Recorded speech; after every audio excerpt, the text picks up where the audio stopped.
അതെ ബബ്ലുണ്ട് ബബ്ല ഈ ഗ്രീഷ്മയുടെ കേസിലെ ഗ്രീഷ്മ പഠിക്കാൻ പിടിക്കുകയും കാണാൻ സുന്ദരിയും സൽസ്വഭാവിയും സൽഗുണ സമ്പന്നയും അതിനപ്പുറം ചെറിയൊരു കൊലപാതകം ചെയ്ത ആ പാവം പെൺകുട്ടിയെ പറ്റി ഈ കഴിഞ്ഞ ദിവസം അതിന് എന്തൊക്കെയായിരിക്കും ശിക്ഷ കിട്ടാൻ പോകുന്നത്? സാധാരണഗതിയിൽ ഇവിടെ ഈ കൊലപാതക കേസിൽ ക്രിമിനൽസ് അല്ലെ അങ്ങനത്തെ ആൾക്കാരെ നേരിടുന്ന ഇപ്പൊ പ്രശ്നങ്ങൾ തന്നെയാണോ ആ കുട്ടി നേരിടുന്നത്? അതേ ആഹാരം തന്നെയാണോ ഈ കുട്ടിക്ക് ചെയ്ത് കിട്ടുന്നത്? അതുപോലെ തന്നെ ആ കുട്ടിക്ക് കിടക്കാനും ഇരിക്കാനും ഒക്കെ ഉള്ള സൗകര്യങ്ങൾ കട്ടില് മെത്ത പായ ഏതാണ് കാര്യങ്ങളും മറ്റും ഒക്കെ എങ്ങനെയാണ്? അതിന് പ്രത്യേക കൺസിഡറേഷൻ കൊടുക്കുമോ? അതോ ശിക്ഷയിൽ ഇളവ് കിട്ടുമോ? എന്താണ് താങ്കൾക്ക് പറയാനുള്ളത്? ജീവപര്യന്തം കിട്ടും എന്നുള്ളതാണ് നമുക്ക് മനസ്സിലാവുന്നത്. ഇതുവരെ പോകുന്ന കേസ് ലോസ് ഒക്കെ നമ്മൾ പഠിക്കുമ്പോൾ പിന്നെ കോടതിയാണല്ലോ തീരുമാനിക്കേണ്ടത്. ജീവപര്യന്തം കിട്ടാൻ ചാൻസ് ഉള്ളൊരു കേസിൽ റെയറസ്റ്റോ അല്ലെ ഹീനിയസ് അങ്ങനത്തെ വാക്കുകൾ വരുമ്പോഴാണ്, അതിനെ എക്സ്പ്ലെയിൻ ചെയ്യുമ്പോഴാണല്ലോ നമുക്ക് ഇരട്ട ജീവപര്യന്താണോ മുരട്ട ജീവപര്യന്താണോ എന്നൊക്കെ നമുക്ക് പറയാൻ പറ്റും. ഇരട്ടയാണോ മുരട്ടയാണോ എന്നുള്ളത് heinous and rarest of rarest case എന്നൊക്കെ പറയുമ്പോഴാണ് ഇരട്ടയും മുരട്ടയൊക്കെ കിട്ടുന്നത്. ഞാൻ വളരെ ലൈറ്റ് ആയിട്ട് ഒരാളെ കൊന്നു കഴിഞ്ഞാൽ എനിക്ക് പകുതി കിട്ടത്തുള്ളൂ. ഞാനിപ്പോ നല്ല വിദ്യാഭ്യാസമുള്ള ആളും പഠിക്കാൻ മിടുക്കനുമായ ആളും ഒക്കെ ആണെങ്കിൽ എനിക്ക് ഞാനൊരാളെ കൊന്നാൽ എനിക്ക് അതിന്റെ ബെനിഫിറ്റ്സ് ഒക്കെ കിട്ടുമോ? ഞാനിപ്പോ ഈ NCCയുടെ ഒക്കെ സർട്ടിഫിക്കറ്റ് നമ്മൾ സ്കൂളിൽ കൊടുക്കുന്ന പോലെ അങ്ങനെ കൊടുത്താൽ ഇതിൽ എന്തെങ്കിലും ഇളവ് കിട്ടുമോ? നാട്ടുകാരെല്ലാം എന്നെ പറ്റി നല്ലതേ പറയത്തുള്ളൂ. പക്ഷെ ഞാൻ ഒരാളെ വലിയ ക്രൂരമായിട്ടൊന്നും കൊല്ലത്തില്ല. മയക്കിയിട്ട് ഇഞ്ചക്ഷൻ കൊടുത്ത് കൊന്നോളാം. അപ്പൊ എങ്ങനെയാ ശിക്ഷയുടെ അളവ് ഇത് കിട്ടുമോ? എന്റെ അറിവില് ലൈഫ് എന്നുള്ളതാണ് മർഡറിനുള്ളൂ. ഇനി അതിലെന്തെങ്കിലും കൺസെഷനും കാര്യങ്ങളും പുതിയ വരികയാണെങ്കിൽ ശരിക്കും വരാൻ പാടില്ല എന്നാ. കാരണം ഇതേ നിയമം, അതായത് വേർഡിക്റ്റ് ആയിട്ട് വരുമല്ലോ, അതായത് ആന്റിസിഡൻസ് എടുത്തിട്ട് നമ്മള് ലേറ്റസ്റ്റ് റൂൾസ് എടുത്തിട്ട് നമ്മളിത് കോടതി കൊടുത്തിട്ട് അടുത്ത കേസിന് നമ്മൾ യൂസ് ചെയ്യും, റെഫറൻസ് പോലെ വെക്കും. അതെ, as per this case so and so quoted ചെയ്യും. അപ്പൊ അത് ചെയ്തിട്ട് നമ്മൾ പറയേണ്ട ഒരു സന്ദർഭം വരുമ്പോ ഒരിക്കലും ഈ കേസിന് അതേപോലെ ഒരു വേർഡിക്റ്റോ അല്ലെങ്കിൽ അതേപോലെ ഒരു ജഡ്ജ്മെന്റോ ഓർഡറോ വരാതിരിക്കട്ടെ എന്ന് തന്നെയാണ് നമ്മൾ പ്രാർത്ഥിക്കുന്നതും. കാരണം ആന്റിസിഡന്റ് ഇതായിരുന്നു എന്നും പറഞ്ഞിട്ട് ഒത്തിരി പേര് ക്രിമിനൽസ് പുറത്ത് ചാടാൻ ചാൻസ് ഉണ്ട് ഇങ്ങനെയൊരു ഇത് വന്നു കഴിഞ്ഞാല്. പിന്നെ വേറൊരു കാര്യം, ഇതേപോലെ തന്നെ ഒരു കേസ് എനിക്കറിയാവുന്ന എന്താണെന്നറിയോ? ഒരു കാക്ക സുരേഷ് എന്ന് പറഞ്ഞ ഒരാളെ കൊല്ലത്ത് ഭയങ്കര നൊട്ടോറിയസ് ആയിട്ട് അലമ്പുണ്ടാക്കി വീട്ടുകളിൽ കയറി ചെന്ന് പെണ്ണുങ്ങളെ വരെ ഉപദ്രവിച്ചെടുത്തിന് അവരുടെ ആ പെണ്ണിന്റെ കസിൻസ് വെട്ടിക്കൊന്നു. അവൻ ഭയങ്കര ഒത്തിരി ക്രിമിനൽ കേസ് കൊലപാതക കേസിലൊക്കെ പ്രതിയായിട്ട് നാട്ടിൽ ഭയങ്കര പ്രശ്നം ഉണ്ടാക്കി നടക്കുന്ന ഒരുത്തൻ. അവനെ കൊണ്ട് പബ്ലിക് നോയിസൻസ്. അപ്പൊ അവര് വല്ലാത്തൊരു അവസ്ഥയിൽ അവന്മാരെല്ലാം കൂടെ ഒരു 4-5 പിള്ളേരെ വെട്ടിക്കൊന്നത്. ആ പിള്ളേർ ഇപ്പോഴും കുറെ നാള് ഇതിനകത്ത് എന്താ പറയുക കഴിഞ്ഞ ജാമ്യം കിട്ടിയത്. അത് കഴിഞ്ഞിട്ട് ഇവര് അതും ഇതും തമ്മിൽ വ്യത്യാസമില്ലേ? അതൊരു ഡിഫൻസ് അല്ലേ? ഡിഫൻസ് ആണെന്ന് പറഞ്ഞാലും അവര് ഇപ്പൊ കേസാ. പക്ഷെ അവര് ജാമ്യത്തിൽ ഇറങ്ങിയിട്ടുണ്ട്, ജീവനൊന്നും കിട്ടിയിട്ടില്ല. ഡിഫൻസ് ആണ്. ഇതില് ഡിഫൻസ് ഇല്ലല്ലോ. ആ കൊച്ചിനെ അവൻ വിടുന്നില്ല. ഈ റിലേഷൻഷിപ്പിൽ നിന്ന് പുറത്തു പോകാൻ ആഗ്രഹിക്കുന്നു എന്നുള്ളത് പലതവണ പ്രകടിപ്പിച്ച് അല്ലെങ്കിൽ അത് അറിയിച്ചതിന് ശേഷവും ഈ പറയുന്ന പയ്യൻ അതിന് തയ്യാറാകാത്ത സാഹചര്യങ്ങൾ ഉണ്ടാകുകയൊക്കെ ചെയ്തിടത്താണ് ഇങ്ങനത്തെ ഒരു സിറ്റുവേഷൻ ഉണ്ടായത്. പക്ഷെ അത് പോരാ. അല്ല, അങ്ങനെ അതുകൊണ്ടല്ലോ, അതുകൊണ്ട് കൊല്ലേണ്ട ആവശ്യമൊന്നുമില്ല. അല്ല, അങ്ങനെ ഒരു സിറ്റുവേഷൻ ഇല്ല ഈ കേസില്. ഇല്ലെന്നേ എന്ന കാര്യം ഞാൻ പറയട്ടെ. അതിന് വേറൊരു കാര്യം നമുക്ക് പറയാൻ പറ്റും. എങ്ങനെയാണെന്നറിയോ? നമ്മളിപ്പോ ബാല എന്റെ വീട്ടിൽ വന്ന് തോക്ക് കാണിച്ചെന്ന് പറയത്തില്ല. അപ്പൊ ചിലര് പറയത്തില്ല ഇവൻ അങ്ങനെ പറഞ്ഞത് കൊണ്ടാണ് ബാല വന്നതെന്ന്. ബാല പോലീസ് സ്റ്റേഷനിലാണ് പോകേണ്ടത്. ഈ പെങ്കുച്ചിന് പോലീസ് സ്റ്റേഷനിൽ പരാതിപ്പെടാമല്ലോ, അല്ല കേസ് കൊടുക്കാമല്ലോ ഇവൻ ഇങ്ങനത്തെ പറഞ്ഞു. അപ്പൊ അവര് കൈകാര്യം ചെയ്യേണ്ട കാര്യം എന്തിനാ ഇവളെ ഏറ്റെടുക്കുന്നത്? മാത്രമല്ല ഏറ്റെടുത്താലും എന്തിനാ കൊല്ലുന്നത്? അവർക്ക് കാരാട്ടെ പഠിച്ചിട്ട് ഓടിക്കരുത്. വേറൊരു കാര്യമുണ്ട്, ഈ പെങ്കൊച്ചത് ആദ്യത്തെ പ്രാവശ്യമല്ല, പലതവണ ട്രൈ ചെയ്തതിന്റെ ശേഷമാണ്. പലതവണ ട്രൈ ചെയ്തിട്ടുണ്ട്. അവളപ്പോ കൊറേ സമയം എടുത്തിട്ടുണ്ട്, നല്ല റിസർച്ച് ഒക്കെ. അതെ അതെ അതെ, ഹാബിച്വൽ ആണ്. അതുകൊണ്ട് തന്നെ നമ്മള് ഹീനിയസ് ക്രൈം ആയിട്ട് ഹീനിയസ് മർഡർ ആയിട്ട് കൺസിഡർ ചെയ്യേണ്ട ഒരു കാര്യം കൂടി ഇതിലുണ്ട്. കാരണം ഒരാള് അത്രയും ദുഷിച്ച രീതിയിൽ കൊല്ലാന്ന് പറയുന്ന പോലെ. പക്ഷെ അതിനകത്ത് അയാൾക്ക് ഒരു മാനസിക പ്രശ്നം ഉണ്ടെങ്കിലോ? ആർക്കാ? ഈ പറഞ്ഞ പെൺകുട്ടിക്ക് എന്തെങ്കിലും അങ്ങനത്തെ എന്തെങ്കിലും വിഷയം മാനസിക പ്രശ്നമൊന്നും ഇതിലില്ല. 22 വയസ്സുള്ള ഒരു പെൺകൊച്ചായിരുന്നു. എടോ, അങ്ങനെ ഒരു നോർമൽ ബിഹേവിയർ അല്ലല്ലോ ഇതൊരിക്കലും.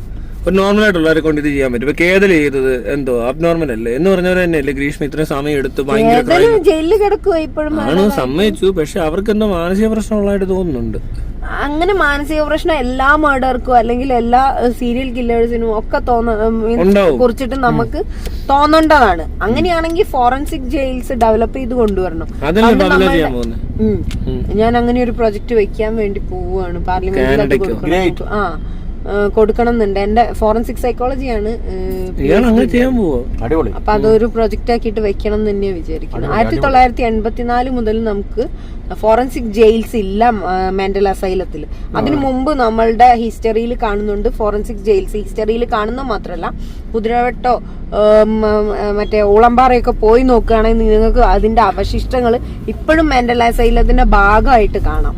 അവശിഷ്ടം എന്ന് തന്നെ പറയണം. കാരണം ബിൽഡിങ് റീകൺസ്ട്രക്ഷൻ ഒന്നും നടക്കാതെ പൊട്ടിപ്പൊളിഞ്ഞ രീതിയിൽ അതിലാകെ പേര് മാത്രം ചുമരിന്റെ മുകളിൽ ഒരു പേരേ ഉള്ളൂ, ഫോറൻസിക് ജയിൽ. സോ ഫോറൻസിക് ജയിലുകള് തിരിച്ചു വരണം. തിരിച്ചു വന്നാൽ മാത്രമേ അത് എന്തുകൊണ്ട് ഇല്ലാണ്ടായി പോയത്.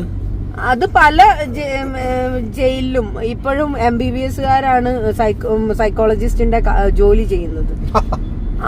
ഇപ്പോഴും പാരസിറ്റാമോളിലാണ് മാനസികാസുഖങ്ങളൊക്കെ ഇതാക്കുന്നതെന്ന് എനിക്ക് മനസ്സിലായിടത്തോളം. ഞാൻ PhD ചെയ്യുന്ന സമയത്ത് പല ആശുപത്രികളിലും അങ്ങനെയൊക്കെ തന്നെ മെന്റൽ പേഷ്യൻസിന് ട്രീറ്റ്മെന്റോ കെയറോ ഒന്നും വീടുകളിൽ കിട്ടുന്നില്ല. മെന്റൽ എന്ന് പറയുന്ന സാധനം എങ്ങനെ ഡിഫൈൻ ചെയ്യുന്നു എന്നുള്ളത് ഇപ്പൊ DSM ഒക്കെ വന്നിട്ട് വരെ നമ്മൾ ആ ഒരു വാക്ക് ഉപയോഗിക്കേണ്ട രീതികളൊക്കെ നമ്മൾ തെറ്റിച്ചാണ് ഇപ്പോഴും ചെയ്യുന്നതെന്നുള്ളതാണ്. ഓക്കെ, ഇപ്പം പോലും സൈക്കോളജിസ്റ്റുകളും സൈക്കാട്രിസ്റ്റുകളും തമ്മിലുള്ള വ്യത്യാസം എന്താണെന്ന് അറിയാത്ത എത്ര പേരുണ്ടെന്ന് അറിയോ? അതിൽ കാര്യമുണ്ട്. സൈക്കോളജിസ്റ്റ് പോയിട്ട് ഗുളിക റെഫർ ചെയ്ത് കഴിഞ്ഞിട്ടുണ്ടെങ്കിൽ അത് കുടിക്കരുത്, സൈക്കാട്രിസ്റ്റിന്റെ അടുത്തുനിന്ന് ആ ഗുളിക കുടിക്കാൻ പാടുള്ളൂ എന്നുള്ളതും, തെറാപ്പി ചെയ്യേണ്ടത് സൈക്കോളജിസ്റ്റിന്റെ അടുത്തുനിന്നാണ് എന്നുള്ളതും, അത് രണ്ടും രണ്ടല്ലേ. തെറാപ്പി ചെയ്യേണ്ടത് കണ്ടിന്യൂഷൻ. പക്ഷെ ഞാൻ ഒരു കാര്യം ചെയ്തിട്ടെ, ഗ്രീഷ്മയുടെ ബിഹേവിയർ കണ്ടിട്ട് എനിക്ക് ഏറ്റവും നോർമൽ ആയിട്ടുള്ള ഒരാളെ പോലെ തോന്നുന്നേ ഇല്ല. അയാൾക്ക് സൈക്കാട്രിക് ഡിസോർഡർ ഉണ്ട്. അല്ല, അത് മേ ബി അത് നമ്മൾ ഇവാലുവേറ്റ് ചെയ്തിട്ട് അത് മെഡിക്കൽ ഗ്രൂപ്പ് വന്നിട്ട് കൺസൾട്ട് ചെയ്ത് കൗൺസിലിംഗ് ചെയ്തിട്ട് ഇവാലുവേഷൻ ഒക്കെ കൊടുത്തിട്ട് ചെയ്യേണ്ട ഒരു സാധനമാണ്. ജയിലിൽ പോകുന്ന ഏതൊരു വ്യക്തിനും മെഡിക്കൽ ഇവാലുവേഷൻ നമ്മൾ ശാരീരികമായി ചെയ്യുന്നില്ലേ, അതുപോലെ തന്നെ മാനസികപരമായിട്ടുള്ള എല്ലാ കാര്യങ്ങളും ചെയ്യാനുള്ള ഒരു ഡെവലപ്മെന്റ് നമുക്ക് ആക്ച്വലി നമ്മുടെ ജുഡീഷ്യറിക്ക് ഇല്ലേ? ഇല്ല, ആ ഉത്തരവാദിത്തം ആരും ഏറ്റെടുത്തിട്ടില്ല ഇതുവരെ. ഒരു കുഴപ്പമല്ലേ അത്? അതെ, ചൂണ്ടിക്കാണിക്കേണ്ടത് ഈ ഒരു ആസിഡ് അറ്റാക്ക് നടക്കുന്ന ഒരു അവസ്ഥ. ഒരുത്തിനൊരു പ്രേമം നിരസിച്ച പെണ്ണിനെ ആസിഡ് അറ്റാക്ക് ചെയ്യുന്നു. ഗോവിന്ദചാമി പോലത്തെ ഒരാള് പബ്ലിക്കില് ഇങ്ങനെ സംഭവിക്കുന്നു. പിന്നെ വേറെന്തൊക്കെയാ ഇവിടുത്തെ സൈക്കാട്രിക്? അതായത് അതിനകത്ത് ഏറ്റവും രസമുള്ള കാര്യം എന്ന് പറഞ്ഞാൽ ഏറ്റവും ഇഷ്ടപ്പെടുന്ന പെണ്ണിനെയൊക്കെയാണ് ഈ ആസിഡ് അറ്റാക്ക് ചെയ്യുന്നത്. അവനെ കൊണ്ടുപോയി മറ്റു കുറ്റവാളികളെ ശിക്ഷിക്കുന്ന പോലെ ശിക്ഷിച്ചിട്ട് അവിടെ നമ്മുടെ സമൂഹം മനസ്സിലാക്കേണ്ട ചില കാര്യങ്ങളും കൂടി ഉണ്ട്. അതായത് നമ്മൾ എക്സ് എന്ന് വിളിക്കില്ലേ, നമ്മൾക്ക് പ്രണയം കഴിഞ്ഞു അല്ലെങ്കിൽ പ്രണയിച്ചിരുന്ന ഒരു വ്യക്തി, എന്താ പറയാ, ഭൂതകാലത്തിൽ നമ്മളുടേത് മാത്രമായിരുന്ന, നമ്മളെ സ്വന്തമായിരുന്ന, നമ്മളുടെ പ്രണയമായിരുന്ന, നമ്മുടെ ലഹരിയായിരുന്ന ഒരു മനുഷ്യനെ നമ്മൾ എക്സ് എന്ന് എപ്പം വിളിക്കാൻ തുടങ്ങിയോ അയാളെ നമ്മൾ എങ്ങനെയാ ട്രീറ്റ് ചെയ്യുന്നത്? എനിമി ആയിട്ടാ ട്രീറ്റ് ചെയ്യുന്നത്. അതേ മാനസികാവസ്ഥയിൽ നിന്നുണ്ടാവുന്നതാണ് ഇത് എന്നൊക്കെയാണ് എനിക്ക് മനസ്സിലാവുന്നത്.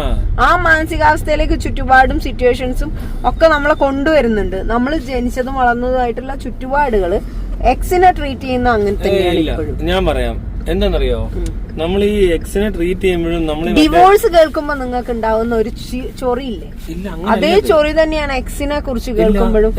ഡിവോഴ്സ് ചെയ്യണമെന്നുണ്ടെങ്കിൽ അതിനൊരു മിനിമം പ്രശ്നം ഉണ്ടായിരിക്കണം. മെന്റൽ സ്റ്റെബിലിറ്റി ഇല്ല.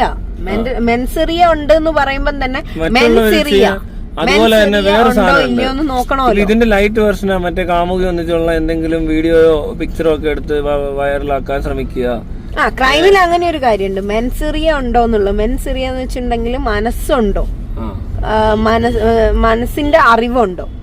ഓക്കെ, അങ്ങനെ ഒരു കാര്യമുണ്ട്. അപ്പൊ മെൻസെറിയ ഈ കേസിലുണ്ടോ എന്നുള്ളത് എങ്ങനെയാണ് ജുഡീഷ്യറി പറയുന്നത് അതേപോലെ ഡെവലപ്പ് ചെയ്തിട്ട് ഈ പറയുന്ന മെൻസെറിയ അന്വേഷിക്കേണ്ട ഒരു അത്യാവശ്യമുണ്ട്. ഞാനേ ഇതിനകത്തൊരു അഭിനയം ഉണ്ടാകും എനിക്ക്, അത് മനസ്സിലായില്ല. ഞാൻ അഭിനയിച്ചത് മമ്മയ്ക്ക് മനസ്സിലായില്ല. ഞാൻ കോമഡി കാണിക്കത്തില്ല ഇടയ്ക്ക്, അത് ചിരിച്ചില്ല. അപ്പൊ ഞാൻ നോക്കി, അപ്പോഴും ചിരിക്കുന്നില്ല. എടോ അതെ, അപ്പഴേ ഇപ്പൊ കഴിഞ്ഞ ദിവസം ഒരു ചെറുക്കൻ അമ്മയും വല്യപ്പനെ തലക്കടിച്ച് വന്നിട്ട് അമ്മയെ വിളിച്ചു വരുത്തി. അന്ന് അടിവാരത്ത് അമ്മേനെ 53 വയസ്സുള്ള അമ്മേനെ ബ്രെയിൻ ട്യൂമർ വന്നിട്ട് ചികിത്സ കഴിഞ്ഞിട്ട് കിടപ്പിലായി പോയി എന്നുള്ള ഒരേ ഒരു കാരണം കൊണ്ട് അമ്മേനെ കൊന്നിരിക്കുന്നു. എങ്ങനെ കൊന്നത്? തലക്കടിച്ചിട്ട് വെട്ടിക്കൊന്നു. ഓ അടിപൊളി, നല്ല പയ്യൻ. അങ്ങനെ വേണം, അവന് വയ്യ, അവൻ അങ്ങനെ തന്നെ വേണം. അവന് വയ്യ. അപ്പൊ അതാ പ്രശ്നം. അതും ഈ 10-23 വയസ്സുള്ള 10-27 വയസ്സുള്ള ആൾക്കാരാണ് ഈ ചെയ്യുന്നത്. ഡ്രഗ് ആണെന്നാണ് പറയപ്പെടുന്നത്. ഈ പറയുന്ന 2 കേസിലും ഡ്രഗിന്റെ ഇതെല്ലാം ചെറിയ പിള്ളേരാ. ഇവരുടെ ഡ്രഗ്സ് വന്ന് അവര് ഡ്രഗ് അഡിക്റ്റ് ആവുന്നു. ഇത്രയും കൊല്ലം എടുക്കും. ഒരു ഡ്രഗ്സ് ചുമ്മാ അങ്ങ് അടിച്ചെന്ന് പെട്ടെന്ന് വട്ടു പിടിക്കുമെന്ന് എനിക്കറിയില്ല. ഇതുവഴിയല്ല, ഇതുവഴിയില്ല പോവാൻ പറ്റൂല. പോവാൻ പറ്റൂല. നീ വീഡിയോ ആണോ എടുക്കണേ? യെസ്. അപ്പൊ നമ്മള് പറഞ്ഞു വന്ന വിഷയം എന്താണെന്ന് വെച്ചാൽ, വിഷയത്തിൽ നമ്മൾ എപ്പോഴും ഇങ്ങനെ വഴുതി മാറി പോകുന്നുണ്ട്. വിഷയത്തിൽ വീഡിയോ ലൈവായിട്ടാണ് എടുക്കുന്നത്. അല്ല വീഡിയോ എഡിറ്റ് ചെയ്യും, വേണമെന്നില്ലല്ലോ. നമ്മളൊക്കെ അങ്ങനെ എഡിറ്റ് ചെയ്തൊക്കെ ജീവിക്കുന്ന ആൾക്കാരാണ്. നമ്മളപ്പോ ഉള്ളവരൊക്കെ എല്ലാ ടെൻഷൻ, നമ്മളെപ്പോലത്തെ പാവങ്ങൾക്കൊക്കെ എന്ത് എഡിറ്റിങ്. അപ്പോ ഈ കേസ് കണ്ടിട്ടില്ല. അപ്പൊ ഈ പിള്ളേർ ഒരു 18 വയസ്സ് അല്ലെങ്കിൽ 16 വയസ്സിലൊക്കെ ഡ്രഗ്സ് അടിച്ചു തുടങ്ങും. എന്നിട്ട് നേരത്തെ പോയതാവാൻ സാധ്യതയില്ല. ഇവർക്ക് ഇത് ചെറുപ്രായത്തിൽ കിട്ടും. എന്നിട്ട് ഇവൻ അങ്ങ് ഈ നശിച്ചു പോകും. അങ്ങനെ ഒരു ക്രൈമിൽ എത്തിപ്പെടും. മനസ്സിലായി? മറ്റേ ചെക്കനൊക്കെ ആ കിളി പോയിട്ട് അവനൊരു റിഗ്രറ്റും ഇല്ല, ഒന്നും ഇല്ലെന്നാ പോലീസുകാർ പറഞ്ഞത്. അല്ലെങ്കിൽ ഇപ്പത്തെ കുട്ടികൾക്ക് എവിടെയാ റിഗ്രറ്റ്സ് ഉള്ളത്? അല്ല ഇവര് ചെയ്യുന്നത്. അതിനകത്ത് നമ്മുടെ ഗവൺമെന്റിന് പങ്കില്ല, റിഗ്രറ്റ്സ് ഇല്ല. ഇവർ ഈ കഞ്ചാവ് പിടിച്ചു, MDMA പിടിച്ചു എന്നും പറഞ്ഞുകൊണ്ട് പ്രഹസന നാടകം കളിക്കുന്നതല്ലാതെ, ചെറിയ ചെറിയ കേസുകൾ പിടിക്കുന്നതല്ലാതെ ഈ പിള്ളേരുടെ കിട്ടാതിരിക്കാൻ എന്താ നടക്കാത്തെ? പിടിക്കണ്ട, ആ കൊച്ചുങ്ങളെ കിട്ടായിരുന്നപ്പോടെ ഇവര് വലിയ പിടുത്തൊന്നും പിടിക്കണ്ടോ, പിള്ളേരുടെ കിട്ടരുത്, അത്ര മതി. അല്ല, അതിന് ഞാൻ പറയുന്ന രീതി എന്താണെന്നറിയോ? നമ്മള് പോക്സോ കൊണ്ടുപോകുന്നില്ലേ, അതേപോലെ ഒരു നിയമം കൊണ്ടുവരാ. 16 വയസ്സിന്റെ താഴത്തുള്ള പിള്ളേരെ കണ്ട് അഴിഞ്ഞു കഴിഞ്ഞാൽ അന്നേരം പിടിച്ചിട്ട് അകത്തിട്ടോളുക. പിന്നെ വിടരുത്. ജുവനൈൽ ഹോമിലിടുക. പിള്ളേർക്ക് കൊടുക്കുന്നവരെ പിടിച്ചിടണം, പിന്നെ ഇറങ്ങരുത്. അത്രേ ഉള്ളൂ. കൊടുക്കുന്നവരെ മനസ്സിലാക്കണമെങ്കിൽ ഇവര് പറയണ്ടേ. അവര് പറയുമല്ലോ,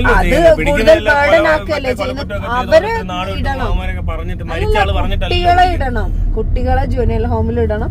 വലിയവരാണെങ്കിൽ അങ്ങനെ ചെയ്യരുത്. കുട്ടികളെ ജുവനൈൽ ഹോമിൽ ഇട്ടാൽ ഈ പ്രശ്നം വരും, അവരുടെ ഭാവി നശിച്ചു. അവരെ ഭാവി ട്രീറ്റ്മെന്റ് കൊടുക്കണം. അല്ലല്ല, റീഹാബാ ചെയ്യണ്ടേ അവരെ. അത് വീട്ടിൽ തന്നെ റീഹാബിലിറ്റേഷൻ തന്നെ. ജുവനൈൽ ഹോമിൽ റീഹാബിലിറ്റേഷൻ വേണമെന്നാ നമ്മൾ കൊണ്ടുപോയി കഴിഞ്ഞാൽ അത് അതിൽ നശിക്കും. അതിന് പറ്റിയൊരു സെറ്റപ്പ് അവിടെ ഉണ്ടോ? അത് അടുത്തൊരു ക്വസ്റ്റ്യനാ. ഇവിടെ ചെയ്യേണ്ട ഇത്രേ ഉള്ളൂ, ഇവിടെ എത്തരുത്. ഈ ഒരു ഭാഗം മാത്രം ഒന്ന് പ്രൊട്ടക്ട് ചെയ്താൽ പോരോ. എന്തിനാ ഈ കേരളം മുഴുവൻ നടന്നിട്ട് അവിടെ പിടിച്ച് ഇവിടെ പിടിച്ച് നാടകം കളിക്കുന്നത്? ഇവർക്ക് സ്കൂളിലെ പിള്ളേർക്ക് മാത്രം കിട്ടായിരുന്നത്, ബാക്കിയുള്ളവന്മാർ എന്ത് വേണം ചെയ്തിട്ട്. ഈ സാധനം ഒരു 20 വയസ്സ് കഴിഞ്ഞിട്ടൊക്കെ അടിച്ചാൽ പിന്നെ ഒരു പക്വതയായെന്ന് പറയാം. പോക്സോ കൊണ്ടുവന്ന പോലെ അതിനുള്ള ഒരു പോളിസി പൂർണ്ണമായിട്ടും കറപ്റ്റഡ് ആയിട്ടുള്ള ഒരു സിസ്റ്റം. മൊത്തം കറക്റ്റഡ് ആണ്, മൊത്തം പരിപാടി കറക്റ്റഡ് ആയിട്ട് പോയിക്കൊണ്ടിരിക്കുന്ന സിസ്റ്റത്തിനകത്ത് ഇനിയിപ്പോ ഈ ഡ്രഗ് മാത്രം അങ്ങ് ഡീൽ ചെയ്ത് കളയാന്നൊക്കെ വിചാരിച്ചാൽ ഒന്നും പറയാതിരിക്കാൻ പറ്റില്ല എന്ന് വിചാരിച്ച്. പക്ഷെ ഇവിടുത്തെ ഒരു നിലവിലത്തെ അവസ്ഥ വെച്ചിട്ട് പ്രത്യേകിച്ച് ഒന്നും തന്നെ സംഭവിക്കാൻ പോകുന്നില്ലെന്നാണ് എന്റെ ഒരു തോന്നല്. ഇപ്പൊ മാജിക് മഷ്റൂം ലീഗലായിട്ടല്ലേ, അത് ലഹരി വസ്തു അല്ല എന്നുള്ള രീതിയിൽ പറഞ്ഞല്ലേ കോടതി. അതെ അതെ. അതെങ്ങനെ ലഹരി വസ്തു അല്ലാതാവുന്നത്? ലഹരി വസ്തു അല്ലാതാവുന്ന എങ്ങനെയാണെന്ന് എനിക്ക് അറിയില്ല. കഞ്ചാവ് ലഹരി വസ്തുവാണ്. അതെ, അതിന് ആകെയുള്ള വ്യത്യാസം എന്താ വെച്ചാൽ അഡിക്ഷൻ ഇല്ല, വയലൻസ് ഉണ്ടാക്കത്തില്ല എന്നൊക്കെയാ പറയുന്നത്. അഡിക്ഷൻ ഇല്ലെന്നൊക്കെ എന്ത് പഠനത്തിന്റെ അടിസ്ഥാനത്തിലാണ്? ഇല്ല, അഡിക്ഷൻ ഇല്ല. അല്ല, എന്ത് പഠനത്തിന്റെ അടിസ്ഥാനത്തിലാണ് അഡിക്ഷൻ? എനിക്കൊരു ഇത് ഈ പറഞ്ഞ പോലെ മാജിക് മഷ്റൂം അഡിക്റ്റിനെ കാണിക്കാൻ പറ്റത്തില്ല. കാരണം എന്താണെന്നറിയോ? ഇത് വർഷത്തിലൊരിക്കലൊക്കെ മഴ പെയ്യുമ്പോ വേറെ കാര്യമുണ്ട്. ഈ മറ്റേ കൊടൈക്കനാലൊക്കെ പോയി താമസിക്കുന്ന ആൾക്കാരുണ്ട്, പക്ഷെ അവര് അഡിക്റ്റ് അല്ല. അവരെ താൻ നാട്ടിൽ കൊണ്ടുവന്ന ഒരാഴ്ച നിർത്തിയാൽ അവര് വേറെ വല്ലതൊക്കെ അടിച്ചത്. അല്ല, അവര് ഈ മാജിക് മഷ്റൂം എന്ന് പറഞ്ഞ പിന്നെ വേറെ കാര്യമുണ്ട്. മാജിക് മഷ്റൂം അടിച്ചിട്ടുള്ള ക്രൈംസ് ഒന്നും ഇല്ല. അതിന് ക്രൈം ചെയ്യാൻ പറ്റില്ല. ഇവന് ആളെ മനസ്സിലാകത്തില്ല, പോകുന്ന വഴിയൊക്കെ തെറ്റിപ്പോവും. മനസ്സിലായി, കളറൊക്കെ മാറിപ്പോവും. അവനടിക്ക് കൊല്ലാനായിരിക്കും പോകുന്നത്, അറിയാണ്ടെങ്ങാനും കഴിച്ചു പോയ കൊലപാതകം നടക്കത്തില്ല. മനസ്സിലായില്ലേ? അവൻ നോക്കുമ്പോ ഭയങ്കര കളറ്, ഭയങ്കര രസം. വാവ്, ഇത്ര മനോഹരമായ പ്രകൃതിയിൽ ജീവിച്ചിട്ട് ഇങ്ങനെ ഒരു കൊലപാതകം ചെയ്താൽ. മഷ്റൂം കഴിച്ചിട്ട് നംനെസ് ആണോ വരുന്നത്? അല്ലല്ല, വിഷ്വൽ ഹാലുസിനേഷൻ. ഈ പാട്ട് മറ്റേ പാട്ട് എഴുതിയത് അത് മഷ്റൂം പഠിച്ച് മാജിക് മഷ്റൂം പഠിച്ചിട്ടാന്ന് തോന്നുന്നത്. മറ്റേ പാട്ടില്ലായിരുന്നു, ഈ മനോഹര തീരത്തു തരുമോ ഇനിയൊരു ജന്മം. അല്ലാണ്ട് ഇവിടെ എന്ത് മനോഹര തീരുത്താ, ഇവിടെ വല്ല മനോഹര തീരുമല്ലോട്ടോ. അടിച്ച് പൊട്ടി തെറിച്ചിട്ട് അങ്ങാണ്ട് ആരാണ്ടിരുന്ന് വയലാറോ എഴുതുന്നു. അയ്യോ, അന്നത്തെ കാലത്ത് പക്ഷെ മാജിക് മഷ്റൂംസ് ഉണ്ടാവും. അതൊക്കെ ഉണ്ട്, അതൊന്നും ഉണ്ട്. പക്ഷെ ഇവിടെ ഉള്ള പൊട്ടന്മാരെ അടിച്ചിട്ടൊന്നും ഉണ്ടാവില്ല, ഇവിടെ കള്ളുടിയന്മാരാണല്ലോ മൊത്തം. കള്ള് പിന്നെ സർക്കാരെ പ്രൊമോട്ട് ചെയ്യുന്നുണ്ട്. അതിൽ നിങ്ങൾക്ക് അതിനാണ് ഏറ്റവും കൂടുതൽ അഡിക്ഷൻ, സിഗരറ്റും കള്ളും. പാട്ട് ചന്ദ്രകളഭം. ചന്ദ്രകളഭം ചാർത്തിയുണരും. ഗ്രീഷ്മയിൽ തുടങ്ങിയിട്ട് ചന്ദ്രകളഭത്തിലോട്ട് ദൂരം വളരെ കുറവായിരുന്നു. തീരം ഈ മനോഹര തീരത്തു. അത് ചിലപ്പോ അത് വേറെന്തിനാണ് ചാൻസ്, കഞ്ചാവാകാനാ ചാൻസ്. കഞ്ചാവായിരിക്കും. ഈ മഷ്റൂം അടിച്ച ഇങ്ങനെ ബീഡിക്കിട്ട് അടിച്ചാണ്. അതായിരിക്കും, കാരണം ഈ മഷ്റൂം അടിച്ച് പാട്ട് വരത്തില്ല, അയാള് പടം വരയ്ക്കുകയൊക്കെ ചെയ്യത്തുള്ളൂ. ആർട്ടിസ്റ്റിക് വേറെ ഏരിയയിലോട്ട് പോവാ. ഈ വരയ്ക്കാനൊക്കെ ഉള്ള ആൾക്കാർ ചിലപ്പോ ഇതൊക്കെ അടിച്ചിട്ടിരുന്നാൽ ചിലപ്പോ കുറെ വര വരും. അവൻ ആ സമയത്ത് വരച്ച്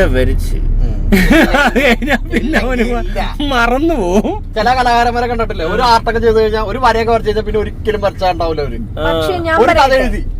പക്ഷെ ഞാനൊരു കാര്യം പറയട്ടെ, ലഹരി അടിക്കാത്ത ലഹരിക്കാരല്ലാത്തവർക്ക് ഡോപ്പമിൻ ക്രിയേഷൻ ഉണ്ടായിട്ട് ഇതുപോലുള്ള ക്രിയേഷൻസ്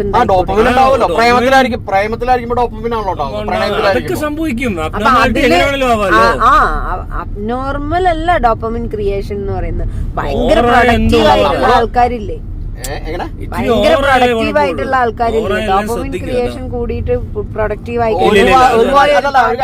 ഭയങ്കര പ്രൊഡക്റ്റീവ് ആവുന്നതും ചെറിയ അബ്നോർമാലിറ്റിയാ. അതെ, ഭയങ്കര പ്രൊഡക്റ്റീവ് ആയാലേ അതുപോലെ തന്നെ ഓവർ ഹാലുസിനേഷൻ ഉണ്ടായാലും അയാള് പ്രശ്നം. ഇതിനകത്ത് നോർമൽ സ്റ്റേറ്റ് ഉണ്ടല്ലോ. നോർമൽ എന്ന് പറഞ്ഞാൽ അത്ര നോർമൽ എന്ന് പറഞ്ഞ സാധനം കറക്റ്റ് ആയിട്ട് ഇല്ലെങ്കിൽ പോലും അവനവന്റെ കാര്യം നോക്കിക്കൊണ്ടാൻ പറ്റുന്ന ഒരു നോർമൽ സൈഡ് ഉണ്ടല്ലോ. നമുക്ക് നമ്മുടെ കാര്യങ്ങൾ കൃത്യമായിട്ട് നമ്മളിപ്പോ ഇങ്ങനെ വണ്ടി ഓടിച്ചു പോകുന്നു, ഇത്രയും പേരും അങ്ങനെ വണ്ടി ഓടിച്ചു പോകുന്നു. പക്ഷെ ഇതിനിടെ കൂടെ ഒരുത്തം പറന്നങ്ങ് പോകും. അവനൊന്നും അടിക്കണ്ട, അവനല്ലാതെ തന്നെ പറക്കും. പക്ഷെ ചിലര് മദ്യപിച്ചിട്ട് അത് ചെയ്യും. അല്ല, അവനൊരു 18 വയസ്സൊക്കെ ആണെങ്കിൽ എന്തായാലും പറക്കും. അതല്ലടോ, ആ സമയത്തൊക്കെ പറ്റും. ആ ഒരു ഏജില് പറക്കും. ആ ഏജിൽ ഇപ്പൊ ഞാനും പറഞ്ഞിട്ടുണ്ട്, താനും പറഞ്ഞിട്ടുണ്ടാവും. ഞാൻ പറക്കത്തില്ല, ഞാൻ ഒഴുകുവാന്ന്. ഒഴുകി ഞാൻ ഇളം പൂങ്കാറ്റിനോടും കിളികളോടും കഥകൾ ചൊല്ലിനേ, കളികൾ ചൊല്ലി കാട്ടുപൂവിൻ കരളിനോടും മറ്റും. അതാണ് എന്റെ പരിപാടി, ഞാൻ ഒഴുകുവാന്ന്. നിഴലായി രാത്രിയും പകലും. വെളിച്ചമുണ്ടോ, ഞാൻ അവിടെ ഒഴുകും. വെളിച്ചമില്ലെങ്കിൽ ഞാൻ ഒഴുകുന്നില്ല, എവിടെയെങ്കിലും പോയി കുത്തിയിരിക്കും. അപ്പൊ എന്താ പറഞ്ഞു തന്നെ, ഗ്രീഷ്മയുടെ കൊലപാതകം. ഈ കോണ്ടന്റ് ക്രിയേഷൻ ഭയങ്കര പ്രൊഡക്റ്റീവ് ആയിട്ട് പോകുന്നു. അപ്പൊ അത് അബ്നോർമൽ ആണെന്ന് ഞാൻ പറഞ്ഞു. ഇതോ ഞങ്ങൾ അബ്നോർമൽ ആയാലുണ്ടല്ലോ ബബല, നോർമലാ. ഞങ്ങളെ മനഃപൂർവ്വം അബ്നോർമൽ ആവാത്ത കൺട്രോൾ ചെയ്യുന്നുണ്ട് ഞങ്ങള്. അതാണ് പറയുന്നത് നോർമൽ എന്ന് പറയുന്നത്. നമ്മൾ അത്രയ്ക്ക് അങ്ങോട്ടും പോരുത് ഇങ്ങോട്ടും പോരുത്. ഇതിനൊരു 5 പോയിന്റ് വ്യത്യാസമേ ഉള്ളൂ. ഒരു മീറ്റർ ഉണ്ട് ഇതിന്, ആ മീറ്ററിൽ കറക്റ്റ് നിർത്തിയേക്കുന്നോണ്ട് ഇതൊക്കെ ഇങ്ങനെ പോണത്. അല്ലെങ്കിൽ ഇതൊക്കെ വലിയ പാടായി പോയത്. എന്തൊക്കെ പ്രശ്നങ്ങൾ ഉണ്ടാക്കാൻ പറ്റുമെന്ന് നമ്മൾ വിചാരിച്ചാൽ. എന്തിനധികം പറയുന്നു, ഞാൻ നേപ്പാളിലേക്ക് മാറ്റി താമസിക്കത്തില്ല ഈ നേരം കൊണ്ട്, ഞാൻ നോർമൽ അല്ലെങ്കിൽ. ഇന്ത്യ അപ്പൊ നമ്മൾ നേപ്പാളാണെങ്കിൽ കുഴപ്പമില്ല, ഇന്ത്യ നിൽക്കണ്ട, അവിടെ വന്ന് പിടിക്കട്ടെ. എന്തേ അബ്നോർമൽ ആയിട്ടുള്ളൊരു പരിപാടി അവതരിപ്പിക്കാനാണ് ഇവിടുന്ന് പോയാൽ പോരെ? എന്തിനാ നേപ്പാളിൽ പോകുന്നത്, വേറെ എവിടെല്ലാം പോവാന്നല്ലേ? അതൊന്നും ചെയ്യാതെ ഞാൻ എന്റെ നാടിന് വേണ്ടി, ഈ നാടിന്റെ നന്മയ്ക്ക് വേണ്ടി, ഈ നാടിന്റെ പുരോഗതിക്ക് വേണ്ടി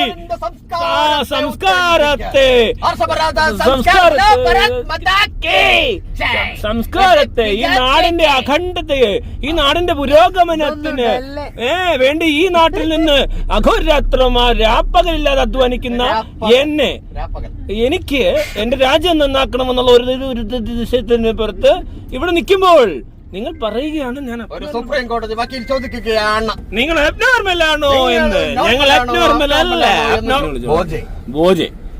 ബോജയുടെ കേസിനെ പറ്റി എന്താ പറയുക? ബോജ എന്നാ ഞങ്ങൾ വിളിക്കുന്നത്. ആറാട്ടനെ അങ്ങനെ വിളിക്കുന്നത് ബോജെ. ബോച്ചയുടെ കേസ് എന്ന് വെച്ചിട്ടുണ്ടെങ്കിൽ ശരിക്കും എന്താ പറയാ, ഒരു സ്ത്രീയെ അപമാനിക്കുകയാണ് എങ്കിൽ ഉറപ്പായിട്ടും അത് ഹണി റോസ് ഇത് കൊടുക്കുന്ന സമയത്ത് അവര് പറഞ്ഞുകൊണ്ടിരിക്കുന്ന മൊഴി കൊടുക്കുന്ന സമയത്ത് മൊഴിയായിട്ട് പറഞ്ഞിട്ടുള്ളത് കണ്ടിന്യൂസ് ക്രൈം ആണെന്നുള്ളതാണ്. അതായത് ഒരു പ്രാവശ്യം അല്ല അപമാനിക്കുക, പല പ്രാവശ്യങ്ങള് അതും ഇഷ്ടമല്ല എന്ന് അറിഞ്ഞിട്ട് കൂടി വീണ്ടും വീണ്ടും അപമാനിച്ചു എന്നുള്ള ആവർത്തിച്ചു. അപ്പൊ കണ്ടിന്യൂസ് ക്രൈമിന് വേണ്ടിയിട്ടാണ് അല്ല, അത് നമ്മൾ കണ്ടേക്കുന്ന വീഡിയോ മാത്രം ആയിരിക്കത്തില്ല അല്ലേ? ചിലപ്പോ മൊഴി വേറെ എന്തെങ്കിലും ഉണ്ടോ? ഫോൺ വിളിച്ച് ശല്യം ചെയ്യാനുള്ള സാധ്യത ഉണ്ടോ? ഇല്ലില്ല, അങ്ങനൊന്നും പറഞ്ഞിട്ടില്ല. അങ്ങനെയല്ല. ഈ പറയുന്ന കണ്ടിന്യൂസ് ക്രൈം എന്നുള്ളതാണ് പറഞ്ഞിട്ടുള്ളത്. അവരെന്താന്ന് നമുക്ക് അറിയത്തില്ല. കൊടുത്തിരിക്കുന്നത് എന്നോട് ജഡ്ജും അത് തന്നെയാ പറഞ്ഞത്. അവർക്കും അറിയത്തില്ലെന്ന് പറഞ്ഞു. ഞാൻ ചോദിച്ചു എന്താണ് ഇത് ഇയാൾ പറഞ്ഞതെന്ന്. അപ്പൊ അവർ തന്നെ അറിയത്തില്ല. ഞാൻ പിന്നെ ഓർത്ത് പോട്ടെ, ജീവിച്ചു പോട്ടെ. കണ്ണൂസ് നമ്മുടെ സ്വന്തം മോളല്ലേ, പെണ്ണല്ലേ, കൊച്ചല്ലേ. സത്യമായിട്ടും എന്തെങ്കിലും ഞാനിതൊക്കെ അന്വേഷിക്കണ്ടേ അല്ലേ? എന്നെ പോലെയല്ല. ഞാൻ നേരത്തെ പറഞ്ഞില്ലേ, ഈ രാജ്യത്തിന് വേണ്ടി, ഈ രാജ്യത്തിന്റെ സ്ത്രീകളുടെ സുരക്ഷയ്ക്ക് വേണ്ടി ഈ നാട്ടിൽ തന്നെ നിലകൊള്ളുന്ന അല്ലേ? അതാണ് ഞാൻ. അപ്പൊ അത് അങ്ങനെയല്ലേ? പക്ഷെ ഞാൻ ഒരു കാര്യം ചെയ്യട്ടെ, ഇത് വലിയൊരു കുറ്റകൃത്യമാണെന്നാണോ അപ്പൊ പറഞ്ഞു വരുന്നത്? കണ്ടിന്യൂസ് ക്രൈം എപ്പോഴും കുറ്റകൃത്യല്ലേ? അപ്പൊ ഈ കഴിഞ്ഞ 6-7 കൊല്ലമായിട്ട് ബോച്ച തുടരെ പല പെൺകുട്ടികളെ ഇത് തന്നെയാണല്ലോ കാണിച്ചോണ്ടിരുന്നത്.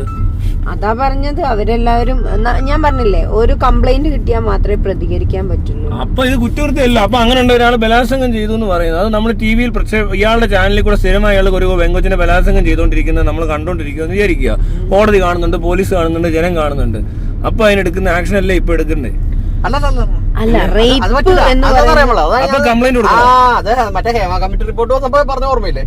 അതൊരു 5 വർഷം എടുത്ത് സർക്കാരിന്റെ കാക്ഷത്തിലോട്ടും എല്ലാത്തോടത്തും എടുത്തു വെച്ചിട്ട് പരാതി കിട്ടണമെങ്കിൽ അന്വേഷിക്കാം എന്ന് പറഞ്ഞു.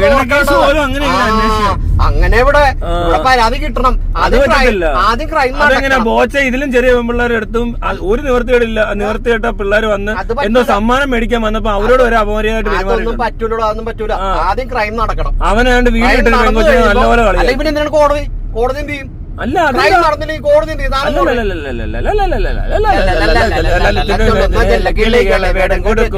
ഉത്തരം തേടുവാൻ കൂടാമോ? അല്ലെങ്കിൽ ഇല്ലില്ല ചൊല്ലുങ്ക സമ്മാനം. അപ്പൊ എന്താ സംഭവം എന്നറിയോ? നമ്മുടെ ഈ ബോച്ചെ കുറെ കൊല്ലങ്ങളായിട്ട് ഇത് അവതരിപ്പിച്ചുകൊണ്ടിരിക്കുന്നത്. ബോച്ചെ മാത്രമല്ല, ടിവിയില് കോമഡി, സിനിമ, മോഹൻലാലൊക്കെ സിനിമയ്ക്കകത്ത് ഇവര് രാഹുൽ ഈശ്വരൊക്കെ എടുത്ത് പറയുന്ന സ്ഥലത്തല്ലേ ഇത് വളരെ കാഷ്വൽ ആയിട്ട് വളരെ എന്താ പറയണ്ടേ? അല്ല, എന്താന്നറിയോ, അങ്ങനെ നടന്നുകൊണ്ടിരുന്നൊരു സാധനം മാത്രം ഇത്. ആറാട്ടം എന്ന് പറഞ്ഞൊരു സിനിമ ഇറങ്ങി. ആ സിനിമ അതിന്റെ റിവ്യൂ പറഞ്ഞാണ് നമ്മുടെ ആറാട്ടണ്ണനായത്. ഈ ആറാട്ട് സിനിമയിൽ പറയുന്ന ഡയലോഗുകൾ കേൾക്കണം. താനാ സിനിമ കണ്ടിട്ടുണ്ടോ ബബില? മോൺസ്റ്ററോ? മോൺസ്റ്റർ അത് വേറെ. എന്തെല്ലാം വൃത്തികേടുകൾ. അതായത് കസബേനെ പറഞ്ഞ പോലെ അതിന്റെ അപ്പുറത്തെ സാധനമാണ് ഇത്. ഡബിൾ മീനിങ് ജോക്സ് ഇഷ്ടം പോലെ ഉണ്ട്. മീനിങ് എന്നൊക്കെ പറഞ്ഞ യാതൊരു നിലവാരവും ഇല്ലാത്ത, നമ്മൾ ഈ ഡബിൾ മീനിങ് എന്നൊക്കെ പറഞ്ഞ അതിനൊരു നിലവാരമില്ലേ?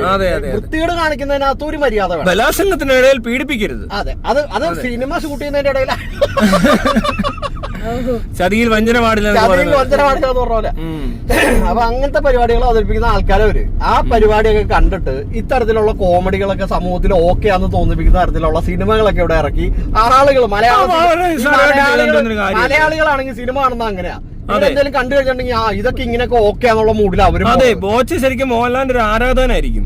അയാൾ അത് കണ്ട് പഠിച്ചിട്ട് കുട്ടിക്കാലം മുതൽ ബോച്ച മോഹൻലാൽ ആരാധകനായിരുന്നു. അയാൾ ഇതൊക്കെ കണ്ട് പഠിച്ച ഇവിടെ എത്ര പിള്ളേർ ഇതൊക്കെ സ്കൂളിൽ പറയുന്നുണ്ടോ?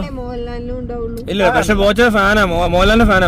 അല്ലല്ല, ലാലേട്ടനാണല്ലോ എല്ലാരും വിളിക്കുന്നത്. മോഹൻലാല് പ്രായത്തിന് മൂത്തായിരിക്കുള്ളൂ. എല്ലാവരും പ്രായത്തിന് ലാലേട്ടൻ. അതെ, അമ്മയും അമ്മ വരെ ലാലേട്ടെന്ന് വിളിക്കണം. ലാലേട്ടാ ലാലേട്ടാന്ന് മോയും വിളിക്കും. പിള്ളേരൊക്കെ ലാലേട്ടെന്ന് വിളിക്കണം. വന്നിട്ട് വിളിക്കും ലാലേട്ടാ. മുഖ്യമന്ത്രി വരെ ലാലേട്ടെന്ന് വിളിച്ചത്. ലാലേട്ടൻ ഒരു അവാർഡിന്റെ ഒന്ന് മേടിക്കുന്നത് അമിതാഭ് ബച്ചൻ ലാലേട്ടെന്നാ വിളിക്കുന്നത്. ഇന്ത്യയിൽ ഏറ്റവും കൂടുതൽ പ്രായമുള്ള ആള് ഏറ്റവും വലിയ ചേട്ടൻ ലാലേട്ടനാ. ഒരേട്ടനേ ഉള്ളൂ ഇന്ത്യയിൽ. ഇന്ത്യ എന്നല്ല ലോകത്തിൽ മാത്രം ഒറ്റ 7ാം നമ്പർ ഏട്ടൻ. 7ാം നമ്പർ ഏട്ടനാ. ആ ഏട്ടന്റെ ഫാനാ ബോച്ചെ. ബോച്ച ഒന്നും ചെയ്തിട്ടില്ല. ബോച്ച പാവം. ബോച്ച എന്ത് വിചാരിച്ചെന്നറിയാം, ഇതൊക്കെ ഭയങ്കര സിമ്പിൾ ആണ്, എവിടെയും പറയാൻ എന്തും ചെയ്യാന്ന് വിചാരിച്ചൊരു മനുഷ്യൻ. അയാളെ ഇവിടെ ഇത്രയൊക്കെ ചെയ്യേണ്ട കാര്യമുണ്ടോ? പാവം. എനിക്ക് അയാളെ ഇഷ്ടമൊന്നുമല്ല. പക്ഷെ ഇത് ഈ രീതിക്ക് ആലോചിച്ച് നമ്മൾ എങ്ങനെ മനസ്സിലാക്കൂടും നമ്മളിപ്പോ ചെയ്തോണ്ടിരിക്കുന്ന വലിയൊരു കുറ്റകൃത്യമാണെന്ന്. നാളെ ആരെങ്കിലും പോയി പരാതിപ്പെട്ടാൽ നമ്മൾ അറിയൂ. ഇത് ഞാൻ ഈ പറയുന്നു ഇങ്ങനെ പറഞ്ഞു. ഏത് ബലാത്സംഗത്തിനെ പീഡിപ്പിക്കരുത്, അത് വലിയൊരു കുറ്റകൃത്യമാണെന്ന് പറഞ്ഞ ഒരാൾ എന്ന് പരാതി കൊടുത്ത് ഞാൻ ജയിലിൽ കിടക്കുമ്പോൾ ഞാൻ അറിയത്തുള്ളൂ ഇത് ഇങ്ങനെയാണെന്നോ. കാരണം നേരത്തെ ഇതുപോലത്തെ കോമഡി ഒക്കെ ഞാൻ കേട്ടിട്ടുണ്ട്, ചതിയുടെ ഇടയിൽ വഞ്ചന പാടില്ലെന്ന്. അത് കണ്ടോ, അതാണ് പ്രശ്നം.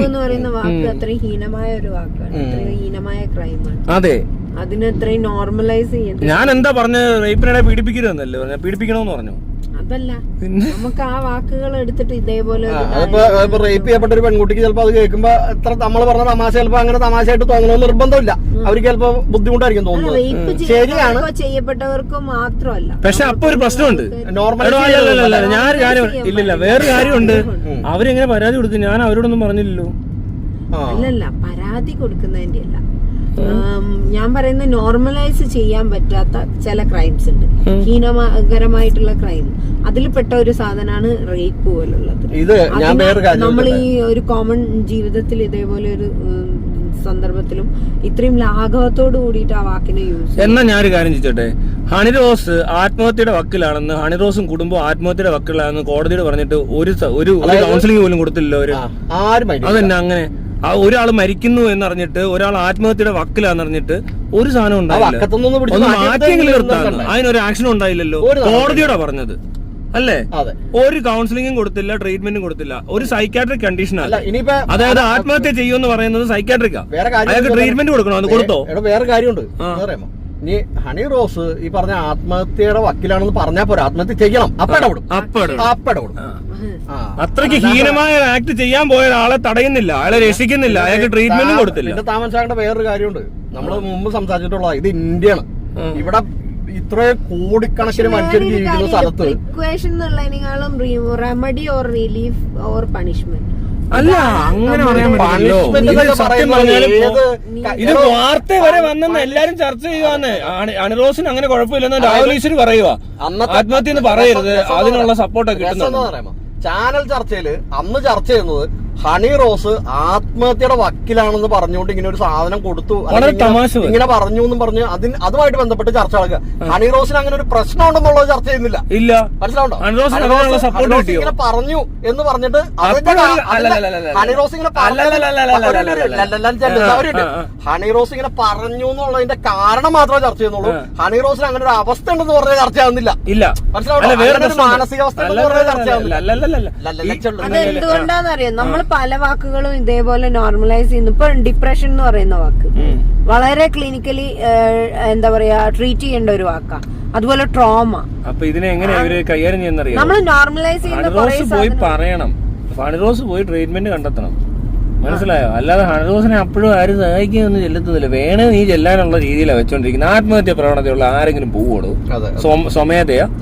അതൊരാൾ അറിയുമ്പോ അയാളെ വേറൊരാളെ അറിയിച്ച് അയാളെ പിടിച്ചോണ്ടാ പോകണ്ടേ? അങ്ങനെയാണെങ്കിൽ ഈ പറയുന്ന പോലെ നിങ്ങൾ സിറ്റിസൺ എന്നുള്ള അങ്ങനെ ഹണിറോസ് അത് ഭയങ്കര സിമ്പിൾ ആയിട്ട് യൂസ് ചെയ്തിട്ടുണ്ട്. അത് ശരിയാണോ? നിങ്ങൾക്ക് പല രൂപത്തിലും കോടതിനെയോ അല്ല നിയമത്തിന്റെ ഇതിനെയോ പാർലമെന്റിലേക്കോ അങ്ങനെ എവിടേക്ക് വേണമെങ്കിലും നിങ്ങൾക്ക് ഈ പറയുന്ന പോലെ ഈ ഒരു കാരണം ചൂണ്ടിക്കാണിക്കാവുന്നതാണ്. പക്ഷെ ഞാൻ അപ്പഴും ചോദിച്ചോട്ടെ, ഹണിറോസിനപ്പം അങ്ങനെ ഒരു സംഭവം ഇല്ലായിരുന്നോ, ഉണ്ടായിരുന്നോ എന്ന് എങ്ങനെ അറിയും? മാത്രമല്ല, ആത്മഹത്യ എന്നുള്ള ഏതെങ്കിലും ഒരു സിറ്റുവേഷൻ ആരെങ്കിലും ഒന്ന് പറയുകയാണെങ്കിൽ പ്രിക്കോഷൻ എന്നുള്ള രീതിയിൽ അവർക്ക് ഇങ്ങനെയുള്ള സാഹചര്യങ്ങളിൽ ഇതാക്കണം എന്നുള്ള ഒരു പോളിസി വരണം രാജ്യത്ത് എന്നുള്ള.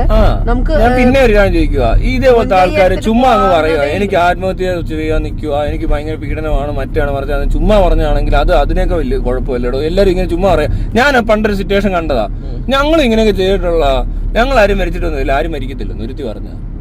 ഞാൻ ഇതുപോലെ ചെയ്തിട്ടുണ്ട്, ഒന്നും പറ്റത്തില്ലെന്ന് മറ്റേയാക്കും. ഞാൻ പറഞ്ഞത് എനിക്ക് എങ്ങനെ പറയാൻ പറ്റും? താൻ കഴിച്ച 5 മരുന്നാണോ അയാൾ കഴിക്കുന്നത്? അയാൾ പാത്രം എടുത്ത് ഒഴുകി അയാൾ ചത്തുപോകത്തില്ല. ഇങ്ങനത്തെ വളരെ നിസ്സാരവൽക്കരിച്ച് ഇത് കാണുന്നത്. ഇവര് ചുമ്മാ ഒക്കെ എടുത്ത് പറയുന്നുണ്ട് പലരും, മരിക്കാൻ പോവാ എന്നിട്ട് കുറച്ച് 5 ഗുളിക എടുത്ത് തിന്നും 10 എണ്ണം കഴിക്കേണ്ട സാധനത്ത് ആൾക്കാരെ പേടിപ്പിക്കാൻ വേണ്ടി. ചാകണമെന്നൊന്നും ഇല്ല, വെറുതെ നാട്ടുകാരെ പേടിപ്പിക്കണം അങ്ങനെയൊക്കെയുള്ള ഉദ്ദേശത്തിൽ ഒരെണ്ണം അങ്ങ് അടിച്ചു പോകും ചിലപ്പോ. അത് അങ്ങനെ പറ്റിയവരുണ്ട്. കഴിഞ്ഞ ഇടയ്ക്ക് ഒരാൾ മരിച്ച അങ്ങനെയാ, ദേഷ്യപ്പെട്ട് കിടന്ന് തൂങ്ങി ചാകരം കാണിച്ച് മരിച്ചുപോയി. അതിന്റെ ആവശ്യം ശരിക്കും പറഞ്ഞേക്കില്ല. അപ്പൊ ഇങ്ങനെ ഒരു സിറ്റുവേഷനിൽ ഒരാള് ഇത്രയും ക്രൂഷ്യൽ ആയിട്ടുള്ള ഒരു കേസ് നടക്കുമ്പോൾ അയാൾ മാനസികമായിട്ട് പീഡിപ്പിക്കപ്പെട്ടു എന്ന് അറിഞ്ഞിട്ടും എന്തുകൊണ്ട് ഗവൺമെന്റ് സിസ്റ്റത്തിൽ ഇവര് വലിയ കോളും മറ്റതൊക്കെ വെച്ചിട്ടുണ്ട്, ഏതാണ്ട് നമ്പർ, ടോൾ ഫ്രീ നമ്പർ ഒക്കെ ഉണ്ട്. പക്ഷെ രാത്രി കഴിഞ്ഞാൽ ചിലപ്പോൾ ഇവരെ വിളിച്ചേക്കത്തില്ല. പീഡനം എന്ന് പറയുന്ന സംഭവിക്കുന്ന ഒരു സ്ഥലങ്ങളിൽ കൗൺസിലിംഗ് അതാണ് പറഞ്ഞുകൊണ്ടിരിക്കുന്നത് നിങ്ങളല്ലേ? അതെ, അങ്ങനെ ഒരു പോളിസി മേക്കിംഗ് വരണം. അവർക്ക് അതല്ല, ഒരു കേസ് തുടങ്ങുമ്പോൾ സ്വാഭാവികമായിട്ടും രണ്ടുപേർക്കും കൗൺസിലിംഗ് വേണം. ഈ ഡിവോഴ്സ് കേസുമായിട്ട് ബന്ധപ്പെട്ട് പിള്ളേരെയും കൊണ്ടുവരും. ആ സമയത്തൊക്കെ ഈ പെണ്ണും ഈ കൊച്ചും കൂടെ കിടന്ന് ഒരു കിടന്ന് ഭയങ്കര അഭ്യാസം, അവർക്ക് അത് മാനേജ് ചെയ്യാനേ പറ്റുന്നില്ല. ഇവരോട് ഞാൻ പറഞ്ഞു കൗൺസിലിംഗ് എടുക്കണം, നിങ്ങൾ ഇങ്ങനെ ടെൻഷൻ അടിക്കണം. അവർ ഇതൊന്ന് കഴിഞ്ഞിട്ട് വേണം എടുക്കാൻ. ശരിക്കും ഇത് തുടങ്ങുമ്പോൾ എടുക്കണം, കുറച്ചുകൂടി ക്ലാരിറ്റി വരും, കാര്യങ്ങൾ കുറച്ചുകൂടി ഈസി ആയിട്ട് നടക്കും. നമ്മൾ ഈ ആവശ്യമില്ലാതെ 100 കാര്യങ്ങളുണ്ടാവും തലയ്ക്ക്. അതന്നെ, എന്നിട്ട് ഇങ്ങനെ സ്കാറ്റേഡ് ആയി കിടന്നിട്ട് എന്ത് ചെയ്യണം, ചിലപ്പോ ഒരു ട്രീറ്റ്മെന്റ് തന്നെ എടുക്കേണ്ടി വരും. അതെ, ആ സാധനം അങ്ങനെ ചെയ്യേണ്ട സാധനമാണ്. സൈക്കോളജിസ്റ്റുകൾ ഇഷ്ടം പോലെ ഉണ്ട്. അവിടെ ഈ പറഞ്ഞ പോലെ പോയി കഴിഞ്ഞിട്ടുണ്ടെങ്കിൽ ഇപ്പൊ ഈ ഒരു ക്ലാരിറ്റി കിട്ടാന്ന് പറഞ്ഞ പരിപാടി ഉണ്ടല്ലോ. ചെയ്യാത്ത അവർക്ക് ഇത് രണ്ടുപേരോടും ചെയ്യണ്ടേ. നമുക്കൊരു വ്യക്തത വരുത്താന്ന് പറഞ്ഞൊരു കാര്യം ഉണ്ടല്ലോ. നമുക്ക് കുറച്ചുകൂടി ക്ലിയർ ആയിരിക്കും കാര്യങ്ങൾ. നമുക്ക് എങ്ങനെ എന്ത് ചെയ്യണം, എങ്ങനെ ചെയ്യണം, എന്തൊക്കെ കാര്യങ്ങൾ ഇതിനകത്ത്. എനിക്കതല്ല, അവരത് പറഞ്ഞോ, നമ്മുടെ പ്രശ്നം എന്താണെന്ന് കൂടി നമുക്ക് മനസ്സിലാവും. അവര് മീഡിയയിലൊക്കെ പറഞ്ഞെന്ന് റോസ്, എന്നിട്ട് ആരും ഒന്നും മൈൻഡ് ചെയ്തില്ല, ആരും ഒന്നും ശ്രദ്ധിക്കുന്നില്ല. രാഹുൽ ഈശ്വർ മാത്രം പറഞ്ഞു അങ്ങനെയൊന്നും ഇല്ല, ചുമ്മാ പറയുവാ. അതെങ്ങനെയുണ്ട് അവനറിയാം റോസ് ഇത്ര സപ്പോർട്ടൊക്കെ കിട്ടുന്നതല്ല. അപ്പൊ പുരുഷ കമ്മീഷന്റെ ആളാ. അത് എന്തിലാട്ടെ, അവൻ പറഞ്ഞതിനകത്തൊരു കാര്യമുണ്ട്. എന്നറിയാം, ഇത്രയും സപ്പോർട്ട് കൊടുത്തിരുന്നോണ്ട് ഇത്ര വിഷമിക്കേണ്ട ആവശ്യമില്ലെന്ന്. മെൻസ് അസോസിയേഷൻ ഭയങ്കര കോമഡി. എന്താ പറയാമോ, ഈ മെൻസ് അസോസിയേഷൻ ഉണ്ടാക്കുമ്പോ തന്നെ ഇവിടുന്ന് മറ്റേ സ്ത്രീകൾ ഇതിനകത്തോട്ട് പോണ്ടേ, ഇവിടുന്ന് റൈറ്റ് അകത്തോട്ട് വഴി ഉണ്ടോ? സ്ത്രീകൾക്കുള്ള സംവരണം എന്ന് പറഞ്ഞൊരു കാര്യമുണ്ടല്ലോ. സ്ത്രീകൾക്ക് വേണ്ടി നിയമം അടക്കമുള്ള കാര്യങ്ങൾ ചെയ്തു വെച്ചിട്ടുണ്ടല്ലോ. അതെല്ലാം റദ്ദാക്കുന്ന പോലത്തെ ഒരു പരിപാടിയാണോ അത്? അതായത് അസോസിയേഷൻ ഉണ്ടാക്കാതെ മറ്റേ അസോസിയേഷൻ മറ്റേതങ്ങ് വിട്ടാ മതി. ഈ മെൻസ് അസോസിയേഷൻ ഉണ്ടാക്കുന്ന സമയത്ത് മറ്റേതെല്ലാം ക്യാൻസൽ ചെയ്യാം. അത് റദ്ദാണ്. ഈ മെൻസ് അസോസിയേഷൻ എന്ന് പറഞ്ഞ സാധനം ഇവിടെ ഉണ്ടാക്കാൻ പാടില്ല. മനസ്സിലാവട്ടോ? മെൻസിന് എന്തിനാണോ ശരിക്കും? എനിക്കറിയാൻ പാടില്ല. വല്ല ലൈബ്രറിയിൽ എങ്ങനെ പോയിരുന്നു വല്ല ചെറുതൊക്കെ മേടിച്ച് അടിക്കേട്ടാ, അല്ലാതെ വെറുതെ ബാക്കിലോട്ട് മാറി ഒരു പൈന്റ് മേടിച്ച് അടിക്കി, അത്രേ ഉള്ളൂ. അപ്പൊ മാറും ആ സൂക്കേട്. അല്ലാതെ മെൻസ് അസോസിയേഷൻ അവന് വേറെ പണിയൊന്നുമില്ല, ബോധമില്ല, വെളിവുമില്ല. ഇതൊക്കെ എവിടുന്ന് വന്നേന്ന് എനിക്ക് മനസ്സിലാവുള്ളൂ ഈ വക സാധനങ്ങളൊക്കെ. പക്ഷെ ബോച്ചയുടെ കാര്യം പറഞ്ഞു കഴിഞ്ഞാൽ ബോച്ച ഇത് അണിറോസിനോടൊന്നും അല്ല ചെയ്തേക്കുന്നത്. അണിറോസിന് ഉണ്ടായതിനേക്കാളും ബുദ്ധിമുട്ടുണ്ടായ ആൾക്കാർ കാണും. അവരിപ്പോഴും പറയാത്ത ഒരാള് വന്നു, ആരാന്നറിയോ? ഹെൽനോസ് പാട്ട വന്നിട്ട് പറഞ്ഞു ഇയാളിൽ നിന്നും ഇയാളുടെ മാനേജറിൽ നിന്നും ഒക്കെ എന്തൊക്കെയോ പ്രശ്നങ്ങൾ ഉണ്ടായിട്ടുണ്ട്. അതിനകത്ത് സായി ഇടപെട്ടു, ഡ്യൂഡ് എന്തോ കാണിച്ചെന്ന്. അന്നേ അവിടെ വേറെ വല്ല ആണുങ്ങളാർന്നേ, ആണുങ്ങളെന്ന് മെൻസ് അസോസിയേഷൻ ഇല്ലാത്തവന്മാർ വല്ല ആണെന്നുണ്ടല്ലോ. അന്ന് ബോച്ചയുടെ കട്ടയം പടവും മടങ്ങിയേനെ. ഇവന്മാര് ചുമ്മാ കിടന്നുകൊണ്ട് അവിടെ കിടന്ന് അങ്ങോട്ട് സംസാരിച്ച് ഇങ്ങനെ സംസാരിച്ച് അങ്ങ് പോയി. ഞങ്ങൾക്ക് പ്രശ്നമൊന്നുമില്ല, ഞങ്ങൾക്ക് പേടിയാന്ന് പോയവന്മാരാണ് ഇവന്മാര്. എന്നിട്ട് കിടന്ന് ഇപ്പൊ വന്നിരുന്ന് പറയുക അങ്ങനല്ല ചെയ്യണ്ട, അപ്പൊ റിപ്പോർട്ട് ചെയ്യണം. അല്ല പിന്നെ ബാക്കി പിന്നെ നോക്കാം. ചിലപ്പോ അവരെടുത്തില്ലായിരിക്കും. പക്ഷെ ഉണ്ടല്ലോ പിന്നെയും കറങ്ങിത്തിരിഞ്ഞ് ഇവര് തന്നെയല്ലേ, ഇവര് ചെന്ന് പിന്നെയും ചെന്ന് പ്രശ്നങ്ങൾ ഉണ്ടാക്കും.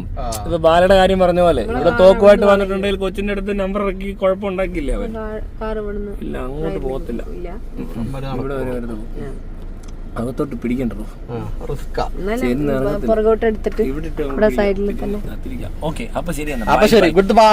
Good bye. നന്ദി അറിയിച്ചു. ഞങ്ങൾ ഈ വാക്കുകൾ ഈ പരിപാടി ഇവിടെ അവസാനിപ്പിക്കുന്നു. നന്ദി.